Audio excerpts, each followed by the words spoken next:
Hello. हाँ जी friends, आज हम सीए फाइनल जीएसटी के बारे में डिस्कस करेंगे।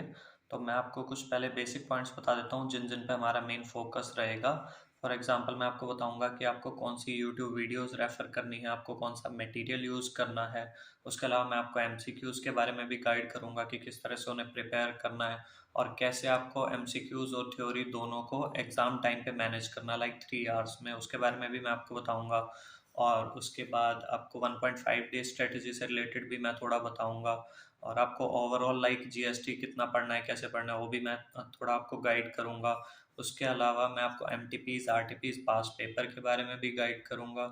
और ये भी बताऊंगा आपको कि चैप्टर वाइज थोड़ा मैं एक्सप्लेन करूंगा कि कौन कौन से चैप्टर ज़्यादा इंपॉर्टेंट हैं, किस में आपको क्वेश्चंस की प्रैक्टिस करनी है, कौन से चैप्टर सिर्फ आपको याद करने हैं। और मैं आपको कुछ एग्ज़ाम से रिलेटेड भी टिप्स दूंगा। और उसके अलावा आपको थोड़ा अमेंडमेंट्स के बारे में भी मैं कुछ गाइड करूंगा और एबीसी एनालिसिस रिगार्डिंग भी मैं आपको इन सब पॉइंट्स के बारे में अभी गाइड करूंगा। हाँ जी, तो सबसे पहले मैं आपको एक चीज़ बता दूं कि जीएसटी आई थिंक हमारा one of the most scoring papers है आपके ग्रुप 2 में। एक जीएसटी पेपर हो गया और एक इलेक्टिव पेपर हो गया। वो इसलिए बिकॉज आपको ही पता कॉस्टिंग में अब 70 to 80 मार्क्स थ्योरी आ रहा है। और उधर से जो डीटी है आपका, वो काफ़ी उसका सिलेबस वास्ट हो जाता है, तो स्कोर करना इतना भी ईजी नहीं रहता। तो मेरे हिसाब से मतलब मुझे दो पेपर बहुत स्कोरिंग लगते हैं, एक इलेक्टिव हो गया, एक आपका जीएसटी हो गया। तो अब मैं आपको जीएसटी के बारे में बता देता हूँ, लाइक जीएसटी में हम क्या मटेरियल यूज़ करेंगे। ठीक है। अब इसमें मटेरियल के रिगार्डिंग आ गया कि आप यूट्यूब वीडियोस कौन सी देखेंगे, एक आप बुक्स कौन सी लेंगे और मतलब किससे आपको पढ़ना है, और एक आपका हो गया क्वेश्चन बैंक। तो मैंने जहाँ से रेफर किया था ना, लाइक मेरे पास पहले विशाल भट्टर सर का बूस्टर मॉड्यूल था, मतलब वो मैंने मंगवाया हुआ था। तो मैं उसी से ही पढ़ रहा था। ठीक है, वो एक अटेम्प्ट पुराना था, वैसे मैंने एक बार पहले एडवांस में मंगवा लिया था। तो एक विशाल भट्टर सर का बूस्टर बुक्स हो गई, वो मुझे काफ़ी सही लगी। उसके साथ अभी एक टीचर हैं रमेश सोनी सर, तो उनकी भी वीडियोस आप देखेंगे ना जीएसटी की, तो वो काफ़ी अच्छे व्यूज़ आ रहे हैं उन पे। और वो भी मतलब आई थिंक ऑलमोस्ट 20 आवर्स में वो अपना सारा जीएसटी अलॉन्ग विद कस्टम्स आपका कवर कर रहे हैं। ठीक है। और यशवंत मंगल सर भी हैं, मैंने उनकी भी वीडियो सुनी थी। तो ओवरऑल ये हो गया कि जहाँ तक बुक्स की बात है, तो मैंने विशाल भट्टर सर का बूस्टर रेफर किया था और मैंने एक रमेश सोनी सर की चार्ट बुक भी मंगवा ली थी। ये दो चीज़ें मुझे मतलब एज मटेरियल बहुत सही लगी। अब कुछ बच्चे इस तरह से बोलते हैं कि हमें तो स्टडी मैट से पढ़ना अच्छा लगता है, तो वो उनकी अपनी चॉइस है, क्योंकि स्टडी मैट भी अच्छा बना हुआ है। बट स्टिल मैं उसे स्टडी मैट प्रेफर नहीं करता। लाइक मुझे इसलिए पसंद नहीं आया बिकॉज एक तो ये होता है कि आपकी जो अमेंडमेंट्स वगैरह होती हैं वो उसमें अलग से हाईलाइटेड नहीं होती। और इवन अमेंडमेंट्स आने के बाद भी ना, स्टडी मैट का जो न्यू एडिशन होता है ना, उसमें भी कई बार अमेंडमेंट्स वो इनकॉर्पोरेट नहीं करते हैं। तो इसलिए मुझे तो स्टडी मैट अच्छा नहीं लगता। बच्चे कहते हैं स्टडी मैट की समरी अच्छी है या जैसे भी है, तो अल्टीमेटली वो तो आपका कॉल है, आपको कहाँ से पढ़ना है। अकॉर्डिंग टू मी मुझे विशाल भट्टर सर का बूस्टर सही लगा, रमेश सोनी सर की चार्ट बुक सही लगी। ये दो मटेरियल मैंने रेफर किए थे। ठीक है। अब जहाँ तक बात आती है वीडियोस की, तो मैंने वीडियोस में विशाल भट्टर सर को बिल्कुल भी रेफर नहीं किया था। मतलब मुझे लगता था पर्सनली कि वो सर स्लो पढ़ाते हैं, इसलिए मैंने रमेश सोनी सर और एक यशवंत मंगल सर हैं, मैंने इन दोनों को रेफर किया था। अब मैं आपको बता देता हूँ ये दोनों मतलब मेरे मिक्स कैसे हो गए। वो ऐसा हुआ कि मैं विशाल भट्टर सर के बूस्टर से पढ़ रहा था, लेकिन एक जो आपका वो असेसमेंट वाला पार्ट होता है ना, वो मुझे थोड़ा मतलब उसमें अच्छा नहीं लगा। फिर इसलिए मैंने रमेश सोनी सर की जो चार्ट बुक मंगवाई थी ना, उसमें उनका असेसमेंट जो आपका एक प्रोसीजरल पार्ट है सारा, ये उन्होंने बहुत अच्छा वीडियो में भी करवा रखा था और उनके जो समरी चार्ट्स थे उसमें भी बहुत अच्छे से दिया हुआ था। तो मैंने लाइक दोनों को मिक्स करके पढ़ा है, विशाल भट्टर सर का बूस्टर और रमेश सोनी सर की चार्ट बुक। तो जो मेन आपके जो बड़े बड़े चैप्टर्स थे, लाइक आपका ITC valuation, place of supply, time of supply, ये सब मैंने विशाल भट्टर सर के बूस्टर से करे थे। और एक आपका जो रमेश सोनी सर की चार्ट बुक मैंने मंगवाई थी, उनसे मैंने कस्टम, एफटीपी और आपका ये जो प्रोसीजरल असेसमेंट वगैरह वाला पार्ट है, ये सब मैंने उससे करा था, रमेश सोनी सर की बुक से। और वीडियोस जो मैंने रेफर करी थी, मैंने आपको बताया उसमें जैसे रमेश सोनी सर से जो भी चैप्टर्स मैंने पढ़े, उनके लिए उन्हीं की बुक और उन्हीं की मतलब उन्हीं की चार्ट बुक हो गई और उन्हीं की वीडियोस रेफर कर ली। ठीक है। उसके अलावा जो आपके काफ़ी मेन चैप्टर्स थे, आईटीसी हो गया, एग्जम्पशन हो गया और place of supply, time of supply, इस तरह के जो चैप्टर्स थे बड़े बड़े, वैल्यूएशन हो गया आपका, ये सब मैंने विशाल भट्टर सर के बूस्टर से पढ़े। और इनकी वीडियोस मैंने यशवंत मंगल सर की देखी थी। मतलब ऐसा है कि अगर आप विशाल भट्टर सर का बूस्टर है ना आपके पास, आई थिंक वो one of the best materials है, ठीक है। तो उस मटेरियल के साथ अगर आप यशवंत मंगल सर की वीडियो सुनते हैं ना, तो आपको लगेगा कि वो ऑलमोस्ट एक ही सीक्वेंस में पढ़ाते हैं। मतलब ऐसे लग रहा है कि चाहे विशाल भट्टर सर से ही आप सुन रहे हो, बिकॉज यशवंत मंगल सर जो जिस वे में पढ़ाते हैं वो एग्जैक्टली सेम टू सेम, मतलब पेज बाय पेज ऐसे लगता है कि आप बूस्टर से ही पढ़ रहे हैं। तो आप यशवंत मंगल सर को सुन सकते हैं। कुछ बच्चों के रिव्यूज हैं उनको यशवंत मंगल सर अच्छे नहीं लगते, क्योंकि वो थोड़ा ज़्यादा स्पीड से पढ़ाते हैं, तो वो उनका कॉल है, बट मुझे काफ़ी बेनिफिट मिला और काफ़ी टाइम सेव हुआ था। हाँ जी, और अब मैं आपको एक दो पॉइंट्स ये बताता हूँ। लाइक कुछ बच्चों को ये लगता है कि हम बांगड़ सर की बुक से पढ़ लें, वो कैसी है। तो पर्सनली मेरा रिव्यू ये है कि मुझे लगता है बांगड़ सर ने जैसे क्वेश्चंस और आपका जो मतलब मटेरियल है, लाइक जो प्रोविजंस है उसके नीचे ही क्वेश्चंस दे रखे हैं, ऐसे पूरा मिक्स कर रखा है। तो मुझे लगता है वो 1.5 डे में आपके लिए बेनिफिशियल नहीं रहेगा। बाकी आपको पर्सनली अगर उनसे पढ़ना है तो आप मतलब उनके बुक्स और मटेरियल आप रेफर कर सकते हैं, बट मुझे वो सही नहीं लगा, तो मैंने आपको बता दिया। और हाँ, मैं आपको क्वेश्चन बैंक के बारे में बताता हूँ। क्वेश्चन बैंक मैंने पहले विशाल भट्टर सर का यूज़ किया था, लेकिन मुझे लगता है question bank Atul Agarwal sir का बेस्ट है। और मैं एग्जाम टाइम पे ना, लाइक एग्जाम से 10 to 15 डेज पहले मैं भी कंफ्यूज हो गया था कि मैं अब भट्टर सर का क्वेश्चन बैंक रिवाइज कैसे करूंगा। बिकॉज अल्टीमेटली क्या होता है कि आपका जो 1.5 डे वाला टाइम पीरियड होता है पेपर का, उस टाइम पे आप ऑब्वियसली आप प्रोविजन ही पढ़ सकते हैं। आप प्रोविजन कंप्लीट कर ले, वही बहुत बड़ी चीज़ है। तो उसके बाद आपको क्वेश्चंस करने का टाइम तो होता नहीं है। हाँ, एक आधे क्वेश्चन का फॉर्मेट देख लें, that's a different thing, but ultimately आपको क्वेश्चन बैंक ऐसा चाहिए जिसमें क्वेश्चंस कम हो, अच्छे हो, और चाहे आप उस क्वेश्चन बैंक को आप 4 बार रिवाइज कर लें, रेदर देन आप लें विशाल भट्टर सर का क्वेश्चन बैंक या फिर कोई और टीचर का जिसमें क्वेश्चन ज़्यादा हो, तो आप उसमें फिर इंपॉर्टेंट मार्क करते रहेंगे। आई डोंट थिंक वो ज़्यादा बेनिफिशियल होता है। मेरे हिसाब से आप अतुल अग्रवाल का क्वेश्चन बैंक यूज़ करें। उसमें बेस्ट चीज़ ये है कि क्वेश्चन स्टडी मैट के होते हैं, प्लस आपकी एमटीपी आरटीपी भी वहीं एक ही जगह पे कवर हो जाती है, तो आई थिंक वो आपके लिए बेस्ट रहता है, ठीक है। तो क्वेश्चन बैंक के लिए मैंने एक बार आपको प्रैक्टिस करनी है, आप लाइक विशाल भट्टर सर का क्वेश्चन बैंक यूज कर सकते हैं, बट अल्टीमेटली आप एग्जाम टाइम पे, मतलब जैसे एग्जाम को 15 to 20 डेज या लास्ट जो 1 मंथ होता है, एक बार स्टडी मैट भी कर लें। तो स्टडी मैट के लिए आप अतुल अग्रवाल का क्वेश्चन बैंक ही करें, वो बेस्ट है। आपके एमटीपी आरटीपी सब कवर हो जाएगा उसमें। और 1.5 डे में भी अगर आपको 2-4 क्वेश्चंस देखने हो तो आप उसी में इंपॉर्टेंट मार्क कर सकते हैं। बिकॉज कोई फायदा नहीं रहता आप ज्यादा बड़ा क्वेश्चन बैंक लें और फिर वो आपसे रिवाइज ही ना हो पाए, या मतलब इतने अनलिमिटेड क्वेश्चंस करने का कोई बेनिफिट नहीं है, ठीक है। उसके बाद मैं आपको एक चीज बताता हूँ। जैसे मैं आपको बता रहा था कि एमसीक्यूज के बारे में, हाँ मैं आपको एमसीक्यूज के बारे में बता देता हूँ। एमसीक्यूज की आपको कितनी प्रैक्टिस करनी है, आपको ज़्यादा प्रैक्टिस करने की कोई ज़रूरत नहीं है। एमसीक्यूज आप सिर्फ आईसीआई के रेफर करें, जो भी आपके केस स्टडी बेस्ड है या इंडिविजुअल एमसीक्यूज जो भी हैं आपके आईसीआई की वेबसाइट पे जो दिए हैं उन्होंने, आप उनको करें। और उसमें भी आपको टाइम सेव करना है, तो मैंने पर्सनली क्या किया था, मैंने एमसीक्यूज के लिए एक सीए मीता मंगल है, तो वो भी काफ़ी अच्छा पढ़ाती हैं। मैंने उनसे एमसीक्यूज की, उन्होंने लाइक वीडियोस बना रखे हैं, उन्होंने एमसीक्यूज डिस्कस कर रखे हैं, ठीक है। तो आप वहीं से देख लें एमसीक्यूज, आपका टाइम सेव हो जाएगा कि वो हर एक के क्वेश्चन को पढ़ के उसे सॉल्व करके समझाती हैं, आपको इजी भी रहेगा। तो मैंने बस वहीं से एमसीक्यूज किए थे जीएसटी के आपके। और उसके बाद हाँ, मैं एक चीज़ आपको बता दूं, मैं आपको मटेरियल के बारे में जो बता रहा था कि मैंने, मेरे पास जैसे विशाल भट्टर सर का बूस्टर था, तो मुझे रमेश सोनी सर की चार्ट बुक में अलग से क्या बेनिफिट लगा, वो ये था कि रमेश सोनी सर की जो चार्ट बुक थी ना, वो मैंने बिल्कुल लेटेस्ट अटेम्प्ट की मंगवाई थी। तो उसमें सबसे मेन बेनिफिट ये था कि उसमें जो अमेंडमेंट्स थी ना, वो आपकी ग्रीन कलर में दी हुई थी, लाइक उन्होंने डिफरेंट कलर से अमेंडमेंट्स दे रखी थी, तो उससे बहुत बेनिफिट मिला। और मैं आपको अमेंडमेंट्स के बारे में एक और चीज़ बता दूं कि मैंने ये नोटिस किया है अपने सर्कल में भी, फ्रेंड्स में, कि वो क्या करते हैं अमेंडमेंट्स के लिए ना पूरा पूरा टाइम देते हैं, सेपरेट अलग से वीडियोस देखते हैं बैठ के।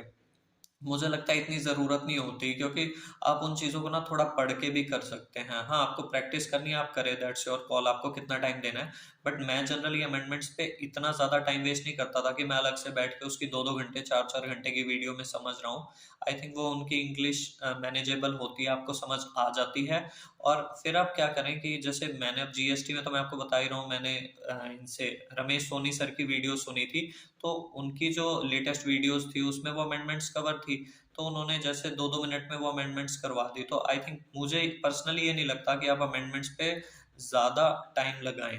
अमेंडमेंट्स ऑब्वियसली आपकी इंपॉर्टेंट है, उसी अटेम्प्ट में आती है तो वो आपकी मोस्ट इंपॉर्टेंट भी पड़ती है, लेकिन उसकी 2-2 घंटे की वीडियोस, 4-4 घंटे की वीडियोस अलग से देखने की बजाय आप कोशिश करें कि आप नॉर्मली किसी टीचर के यूट्यूब वीडियो में, जिसमें मतलब कॉन्टिन्यूटी में एक चैप्टर चल रहा है, आप उसी में से अमेंडमेंट्स कर ले, आपका टाइम बहुत सेव होगा। तो मतलब ये पर्पस था मेन आपको बताने का कि अमेंडमेंट्स देखें जरूर, लेकिन थोड़ा टाइम सेव करके देखें कि किसने सबसे कम टाइम में करवा रखी है, अगर आपको सेपरेटली भी देखनी है तो। ठीक है, ये आपका हो गया अमेंडमेंट्स वाला पार्ट। एक टिप मैं आपको एग्जाम के बारे में ये दे दूं कि एग्जाम में ना आपकी क्वेश्चंस की सीक्वेंस बिल्कुल भी मैटर नहीं करती। आपको लग रहा है आपको क्वेश्चन नंबर 2 करना है, आप क्वेश्चन नंबर 2 का आपको लग रहा है आपको सिर्फ बी पार्ट आता है, आप पहले उठा के उसी को कर दो। फिर आपको लगता है तो मेरे को क्वेश्चन 2 का कोई पार्ट नहीं आता, इट्स ओके। आपको क्वेश्चन नंबर 3 का आपको लगता है मेरे को सी पार्ट आता है, आप क्वेश्चन 3 का सी पार्ट कर दो। आपको फिर लग रहा है मुझे क्वेश्चन 5 अटेम्प्ट करना है, आप वो कर लो। तो मतलब आपको जो भी क्वेश्चन जिस भी सीक्वेंस में अटेम्प्ट करना है आप कर लो। आपको किसी भी क्वेश्चन के, इवन किसी भी पार्ट के लिए आपको अलग से स्पेस छोड़ने या कोई पेज छोड़ने की जरूरत नहीं है। आप जिस भी सीक्वेंस में करो, इवन मैंने पर्सनली ऐसे अटेम्प्ट किया, तो मैं आपको बता रहा हूँ उस चीज से कोई इशू नहीं है, कोई फर्क नहीं पड़ता, और ना ही आपकी हैंडराइटिंग से कोई फर्क पड़ता है। वैसे तो हैंडराइटिंग वाली चीज मेनली थ्योरी पेपर्स के लिए होती है, लेकिन यहाँ भी आपको कोई फर्क नहीं पड़ता हैंडराइटिंग से।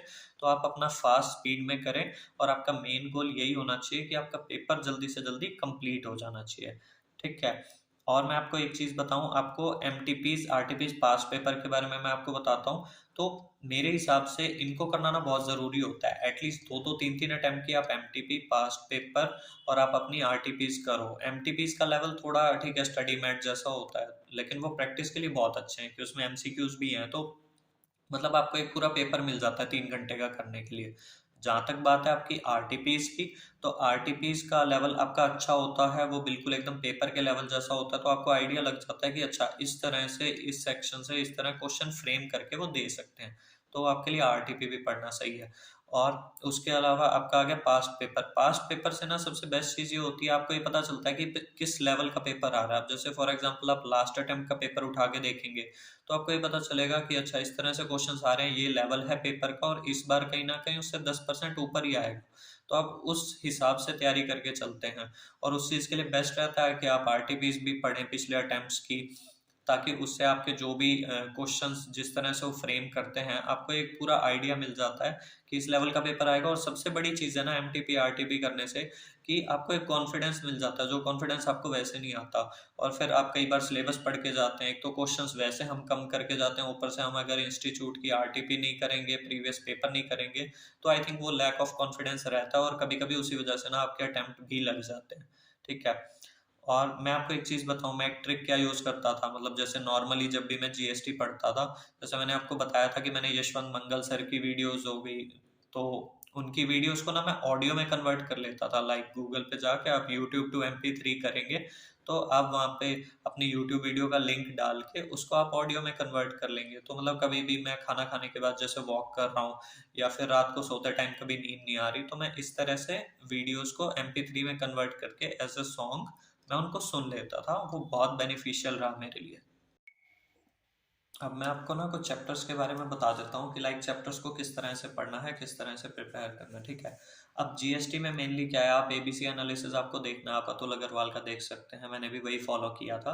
तो मेनली क्या है कि आपके जैसे चैप्टर्स हो गया, आप अगर जैसे कस्टम उठाते हैं फॉर एग्जाम्पल, तो आप कस्टम आप चाहो तो इनसे यशवंत मंगल सर से भी कर सकते हो इनकी वीडियो से, और नहीं तो मैंने रमेश सोनी सर की वीडियो से और उन्हीं की चार्ट बुक से कर लिया था। ठीक है। तो अब कस्टम्स का क्या सीन है कि मेनली कस्टम्स में ना आपके एक कैटेगरी में कुछ चैप्टर्स आते हैं, जैसे वैल्यूएशन चैप्टर हो गया, ड्यूटी ड्रॉबैक हो गया, बैगेजेस हो गया, और आपका एफटीपी भी आ जाता है कस्टम्स में मेनली। हाँ, मैं आपको एक चीज बता दूं, एफटीपी जो है ना वो आपका चाहे 2 नंबर का आता है चाहे 4 नंबर का आता है, आई थिंक मिनिमम 4 मार्क्स वो आ ही जाता है कहीं ना कहीं से, इंक्लूडिंग एमसीक्यू या कोई क्वेश्चन मिला के। तो एफटीपी बच्चे बहुत छोड़ के जाते हैं। मुझे लगता है कि आपको मेनली फोकस ना इन्हीं चीजों पे करना चाहिए, बिकॉज इनके ना बहुत फ्री के मार्क्स होते हैं, बहुत सीधे सीधे क्वेश्चंस आते हैं। तो आपको एफटीपी मेरे हिसाब से कभी भी छोड़ के नहीं जाना चाहिए, बिकॉज तो थोड़ी सी मेहनत लगती है, लेकिन वो बहुत फ्री के मार्क्स है, उसमें है कुछ ज्यादा कुछ नहीं है, उसमें 5-6 स्कीम्स है, आपको मेनली वही करनी है। आप किसी भी टीचर की रिवीजन वीडियोस देख लें, आपको सही लगेंगी। और एफटीपी की रिवीजन वीडियो तो यशवंत मंगल ने भी अच्छी बना रखी है, और बाकी आपको किसी भी टीचर की रेफर करनी हो, अल्टीमेटली आपको एफटीपी स्किप नहीं करना है बिल्कुल भी। और जैसे आपका कस्टम्स में चैप्टर हो गया, ड्यूटी ड्रॉबैक, बैगेज हो गया, ये सब तो चलो इंपॉर्टेंट हो गया, आपकी एक कैटेगरी में आ गए। लेकिन जैसे आपका वैल्यूएशन का चैप्टर है, उसके आपको क्वेश्चंस करने हैं, ड्यूटी ड्रॉबैक, बैगेज, एफटीपी, इन सब के आपको क्वेश्चंस बैंक से क्वेश्चन भी करने हैं। बाकी जो चैप्टर है उसमें कस्टम्स में प्रोविजनल असेसमेंट हो गया, कुछ ड्यूटीज वगैरह हो गई, कुछ पिल्फरेज या उस तरह के सेक्शंस है, आप उनका सिर्फ कंटेंट भी पढ़ लेंगे तो भी वो इनफ रहेगा। इंपोर्ट प्रोसीजर, एक्सपोर्ट प्रोसीजर, उनके आप कंटेंट भी पढ़ लेंगे तो भी आपके लिए इनफ रहेगा। हाँ जी, अब मैं आपको ना जीएसटी वाला पार्ट बता देता हूँ, ठीक है। जीएसटी में क्या है, जैसे हम चैप्टर वाइज स्टार्ट करते हैं तो सप्लाई का आपका मेनली चैप्टर आता है, ठीक है। सप्लाई चैप्टर आप सिर्फ कंटेंट पढ़ लो वो इनफ है, क्योंकि उसमें शेड्यूल्स वगैरह होते हैं, पॉइंट्स है, उनकी रिवीजन बहुत है, मतलब कंटेंट इनफ है, क्वेश्चंस आप ना करो तो भी चल जाएगा। कॉम्पोजिशन लेवी का आपका चैप्टर है, उसके आपको क्वेश्चंस की प्रैक्टिस करना कंपलसरी है। मतलब देखो, मैंने अतुल अग्रवाल का जो वो किया था क्वेश्चन बैंक, तो ऑलमोस्ट हर चैप्टर के मैंने क्वेश्चंस एक बार कर लिए थे, लेकिन कुछ कुछ जो आपके मेन चैप्टर्स है ना, उनके आपको क्वेश्चंस की प्रैक्टिस बार बार करनी है, ताकि आपको वो अच्छे से पता रहे। जैसे कॉम्पोजिशन लेवी है, उसमें हम थोड़ा कंफ्यूज हो जाते हैं लिमिट्स वगैरह में, तो उसकी हमें प्रैक्टिस करनी है। एग्जाम्शन का जो चैप्टर है उसमें आप क्वेश्चंस ना करें चलेगा, लेकिन मैं आपको एग्जाम्शन चैप्टर के लिए बता देता हूँ कि एक 1.5 घंटे की यशवंत मंगल सर की वीडियो है, आप वो देख लें, वो मेरे हिसाब से अब तक की बेस्ट लगी, मतलब मुझे यूट्यूब पे पर्सनली, बिकॉज उससे सारी एग्जाम्शंस कवर हो रही थी और with in the time frame cover हो रही थी। इवन मैं एग्जाम के 1.5 डेज में भी वही वीडियो सुन के गया था, ठीक है। उसके बाद आपका चैप्टर आता है value of supply. Value of supply के ऑब्वियसली आपको क्वेश्चंस की प्रैक्टिस करनी ही है। टाइम ऑफ सप्लाई जो हो गया, उसमें डेट्स आपकी बहुत इंपॉर्टेंट होती हैं, इसलिए क्वेश्चंस की प्रैक्टिस भी मस्ट हो जाती है, उसके बिना आप उसे अटेम्प्ट नहीं कर सकते। प्लेस ऑफ सप्लाई जो है, उसकी भी आप क्वेश्चंस की प्रैक्टिस कर ले तो बेटर है, क्योंकि प्लेस ऑफ सप्लाई का क्वेश्चन तो वहाँ हमेशा आता है, इवन सेपरेट क्वेश्चन भी आता है, और उसके अलावा वो किसी क्वेश्चन में मर्ज होकर भी आ सकता है, तो वेटेज तो पूरी है प्लेस ऑफ सप्लाई की। इसलिए आप अगर उसकी क्वेश्चंस की भी प्रैक्टिस करेंगे तो आपको थोड़ा कॉन्फिडेंस रहेगा। और कुछ ऐसे क्वेश्चंस भी होते हैं, मतलब प्लेस ऑफ सप्लाई का जब मैंने पेपर दिया था और क्वेश्चन अटेम्प्ट किया अभी, तो मेरे को मतलब वो क्वेश्चन का फॉर्मेट भी पता ही था, तो क्योंकि मैं क्वेश्चंस की प्रैक्टिस करके गया था, इसलिए मुझे ज्यादा सोचना भी नहीं पड़ा, मतलब मुझे आंसर का भी आइडिया था, ठीक है। और उसके बाद आपका चैप्टर आ गया आईटीसी। अब जो आपका आईटीसी का चैप्टर है, उसमें आपको क्वेश्चंस की प्रैक्टिस ऑब्वियसली करनी है और अच्छे से करना है। आईटीसी का चैप्टर काफी वेटेज रखता है। आपका रजिस्ट्रेशन का चैप्टर है, वो मैंने रमेश सोनी की वीडियो से और उन्हीं की चार्ट बुक से करा था, ठीक है। आपके कुछ ये छोटे चैप्टर्स आ जाते हैं, जैसे tax invoice, debit note, credit note, accounts records, e way bill, इनके आप प्रोविजंस पढ़ के जाएं, दैट्स इनफ, ठीक है। और हाँ, मैं आपको एक चीज फिर से बोल रहा हूँ, अमेंडमेंट्स आपको कोई भी स्किप नहीं करनी है। डीटी हो गया आपका, आईडीटी हो गया, खासकर ग्रुप 2 में डीटी आईडीटी में अमेंडमेंट सेम टू सेम, मतलब जब आई वो नेक्स्ट अटेम्प्ट में आ ही जाती है, तो बिल्कुल भी स्किप नहीं करनी है। आप चाहे पेपर भी उठा के देख लो, आपको पता लग जाएगा, ठीक है। उसके बाद आपका आ गया, जैसे एक चैप्टर है पेमेंट ऑफ टैक्सेस, टीडीएस और टीसीएस। ये one of the most important chapter है, बिकॉज इसमें से क्वेश्चन आना ही आना है, या तो टीडीएस का क्वेश्चन दे देंगे या वो टीसीएस का क्वेश्चन दे देंगे, और बहुत स्कोरिंग रहता है ये, तो ये भी आपको बहुत अच्छे से करना है। एक आपका रिटर्न्स का चैप्टर है, वो मैं थोड़ा ऐसे ही पढ़ गया था, मतलब स्किप ही कर गया था ऑलमोस्ट, तो वो आप देख लीजिएगा। एक आपका रिफंड का चैप्टर है, ये चैप्टर ना बच्चे जनरली छोड़ जाते हैं, और इसका ऑलमोस्ट क्वेश्चन आता ही आता है, और सिर्फ ना प्रैक्टिकल क्वेश्चन आता है। कभी कभी हमें लगता है इसकी रिफंड में पता नहीं क्या थ्योरी दे रखी है, कैसे पढ़ें क्या करें, तो आप रिफंड के चैप्टर में सिर्फ अपना प्रैक्टिकल पोर्शन अटेम्प्ट कर लें। लाइक आप यूट्यूब पे जाएंगे, सर्च करेंगे, तो राजकुमार सर हैं, उन्होंने 2 वीडियोस डाल रखी हैं रिफंड की, छोटी छोटी, एक आई थिंक 18 मिनट्स की है, एक 30 मिनट्स के अराउंड है। मैंने रिफंड को वहीं से उतना ही पढ़ा था, उन्होंने इवन क्वेश्चंस डिस्कस कर रखे थे और उसका प्रैक्टिकल एस्पेक्ट ही समझा रखा था। मतलब रिफंड राजकुमार सर की उन 2 वीडियोस में इतना है कि आपको जितना पेपर में चाहिए उतना इनफ है, ठीक है। उसके बाद आपका जॉब वर्क का चैप्टर हो गया, नॉर्मली आप थ्योरी पढ़े, इनफ है। आपका असेसमेंट वाला पार्ट आ जाता है उसके बाद, inspection search, seizure, audit and assessment, आपका demand recovery, appeals revision, offences and penalties. ये one of the most important topics हैं आपके, मतलब ये प्रोसीजरल पार्ट पूरा का पूरा इंपॉर्टेंट है, थ्योरी विद क्वेश्चंस करने हैं। ऑफेंसेस एंड पेनल्टीज में आपको कंटेंट करने में शायद ज्यादा अच्छे से अगर समझ ना आए तो उसके क्वेश्चंस रट लेना, उसमें क्वेश्चंस मतलब ज्यादा इंपॉर्टेंट रहते हैं और ऑलमोस्ट वही क्वेश्चंस आ जाते हैं, ठीक है। उसके बाद आपका एक चैप्टर एडवांस रूलिंग का, मतलब चैप्टर्स आपको कोई भी स्किप नहीं करना है, आपको सारे ही चैप्टर्स करने हैं। और मैं आपको बार बार इसलिए बता रहा हूँ कि जीएसटी में आप कुछ भी छोड़ के जाएंगे तो आपको रिस्क रहेगा, ठीक है। एक मैं आपको पॉइंट बता दूं कि रिटन प्रैक्टिस आपको अगर करनी है जीएसटी में, ऑब्वियसली आप उसमें प्रैक्टिकल क्वेश्चंस कर रहे हैं तो आपकी रिटन प्रैक्टिस इनफ हो रही है। दो दो चार चार क्वेश्चंस आप कर लें, थोड़ा आपको फॉर्मेट बस याद रहना चाहिए चीज़ों का। और उसमें लंबी चौड़ी ऐसी कोई कहानी नहीं है कि आपको रिटन प्रैक्टिस ज़्यादा करनी है। आपको थोड़ा बहुत अगर लगे कि नहीं, थोड़े बहुत क्वेश्चंस करके भी आपको लग रहा है कुछ कमी है या आपका और प्रैक्टिस करने का मन है, तो आई थिंक बेस्ट चीज़ है आप दो तीन पेपर सॉल्व कर लें। वो सबसे बेस्ट तरीका है आपका, आपको उससे पूरा कॉन्फिडेंस भी आ जाएगा। और हाँ, मैं आपको एक चीज़ बता देता हूँ, 1.5 डे स्ट्रेटेजी तो आपको बहुत सारे टीचर्स की मिल जाएगी। मैंने पर्सनली एक चीज़ करी थी बस, कि जो आपके मतलब टॉपिक्स आपको क्योंकि सारे ही करने हैं, तो जैसे मेन टॉपिक्स अगर हम उठाते हैं एबीसी एनालिसिस के हिसाब से तो काफ़ी टाइम कंज्यूमिंग होते हैं। जैसे आप आईटीसी करने बैठ गए, एग्जामिशन करने बैठ गए, वैल्यू ऑफ सप्लाई कर रहे हैं, थोड़ा आपको टाइम ज़्यादा लग सकता है। तो मैं क्या करता था ना कि एक चैप्टर यहाँ से मेन उठाया, एक चैप्टर या तो उधर असेसमेंट साइड से उठा लिया, या फिर एक चैप्टर बीच में कस्टम्स का उठा लिया। मतलब सारी चीज़ें ना मैं मिक्स करके पढ़ता था कि अगर एक चैप्टर बड़ा उठाया ना तो उसके बाद एक दो चैप्टर छोटे भी उठा लिए, कि पूरा कॉन्फिडेंस बना रहे। और 1.5 दिन में आप ऑब्वियसली कंटेंट ही कर सकते हैं, क्वेश्चंस आप एक दो मैक्सिमम देख पाएंगे हर चैप्टर के। तो मार्क कर लेना कुछ बहुत ज़्यादा इंपॉर्टेंट आपको लग रहा है तो। उसके अलावा आई थिंक आप कंटेंट बिल्कुल पूरा का पूरा करके जाएं पेपर में, और वो आपके लिए इनफ रहेगा, आपके लिए एग्जामिशन सिक्योर करने के लिए। जिस तरह से मैंने आपको चीज़ें बताई हैं, आप उसी पैटर्न को फॉलो करें। ठीक है, तो लास्ट में मैं आपको सारा सम अप कर देता हूँ कि मैंने जो मटेरियल यूज़ करा उसमें विशाल भट्टर सर का बूस्टर था, रमेश सोनी सर की चार्ट बुक थी। जो प्रोसीजरल पार्ट है या जो कस्टम वाला पार्ट है वो मैंने रमेश सोनी सर से किया था। मेन चैप्टर जो है वो विशाल भट्टर सर की बुक से करे थे। और जो मेन चैप्टर्स हैं उनके लिए मैंने यशवंत मंगल सर की वीडियोज़ का यूज़ किया था। और बाकी जो असेसमेंट और मैंने आपको बताया कस्टम एफटीपी वाला पार्ट है, और रमेश सोनी सर की वीडियो और रमेश सोनी सर की चार्ट बुक से करा था। और रमेश सोनी सर की चार्ट बुक का एक मोस्ट इंपॉर्टेंट बेनिफिट ये था कि अमेंडमेंट्स काफ़ी अच्छे से कवर्ड थी, और मतलब एकदम अलग से दिख रही थी लाइक ग्रीन कलर में, तो वो बेनिफिशियल रहा था मेरे लिए।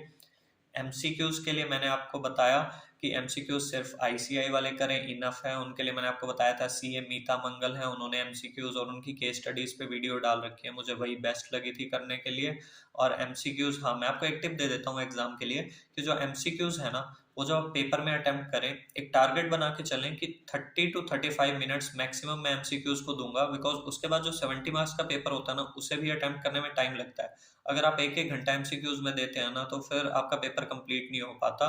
और एमसीक्यूज में इतना टाइम देना मुझे बिल्कुल भी यूजफुल नहीं लगता है, क्योंकि अगर एमसीक्यूज आपको आते हैं ना तो वो आधे घंटे में भी हो जाएंगे। अगर आपको नहीं आते तो आप एक घंटे में भी सोचते रह जाओगे, आपको नहीं समझ में आएगा। तो एक टारगेट रखो कि 2 बजे पेपर मिल रहा है, 2:30 बजे तक एमसीक्यूज आपको कंप्लीट करने ही करने हैं। ठीक है, उसके बाद आप 2.5 घंटे में अपना पेपर करें आराम से। और उसके बाद मैं आपको बता दूं कि हाँ, मैं वीडियोस को लाइक ऑडियो में MP3 में कन्वर्ट करके सुनता था। तो चाहे आप सोते टाइम, इवनिंग वॉक के टाइम, जैसे भी आपको कंफर्टेबल रहे, तो ये इस तरह से सुनना आसान था। ऐसे जीएसटी ना काफ़ी रिकॉल रहता था। और उसके बाद लाइक आपको 1.5 डे की भी मैंने बता दी कि आपको उसमें मतलब चैप्टर्स को मिक्स करके करना है, कि छोटे चैप्टर्स और बड़े चैप्टर्स मिक्स करके करेंगे तो आपको कॉन्फिडेंस आएगा। और आपको मेनली उस टाइम पे कंटेंट ही पढ़ना है, चाहे आप वीडियो सुन के कर लें या आप पढ़ के कर लें, वो आपको देखना है। उसके बाद मैंने आपको बताया एमटीपी आरटीपी जो है वो आपको बिल्कुल भी स्किप नहीं करनी है। चैप्टर्स भी आपको ऑलमोस्ट मैंने बता दिया सारे ही करने हैं, और क्वेश्चंस की प्रैक्टिस भी मोस्ट इंपॉर्टेंट है। बस ये है कि क्वेश्चंस आपको लिमिटेड करने हैं, वो आपके लिए ज़्यादा सही रहेगा कि आप अतुल अग्रवाल का क्वेश्चन बैंक करें, क्वेश्चंस आपको वहीं से इनफ रहेंगे। और एग्जाम में कोई सीक्वेंस नहीं होती क्वेश्चंस करने की आपको, और जैसी मर्जी आप हैंडराइटिंग में लिखो, आपको बस जल्दी से जल्दी ये होना चाहिए कि मुझे पेपर कंप्लीट करना है। एबीसी एनालिसिस आपको देखना है, आप अतुल अग्रवाल का फॉलो कर सकते हैं। अमेंडमेंट्स पे बस ज़्यादा टाइम आप मत दें। और बस मेरी तरफ से आई थिंक ये हो गया है। और आपको कोई भी क्वेरी हो, कुछ भी आपको पूछना हो, आप प्लीज़ जाके नीचे कमेंट कीजिए, कमेंट बॉक्स में मैं आपको रिप्लाई कर दूंगा। और आपको वीडियो अच्छी लगी हो तो अपने फ्रेंड्स के साथ शेयर करें। बाकी थैंक यू।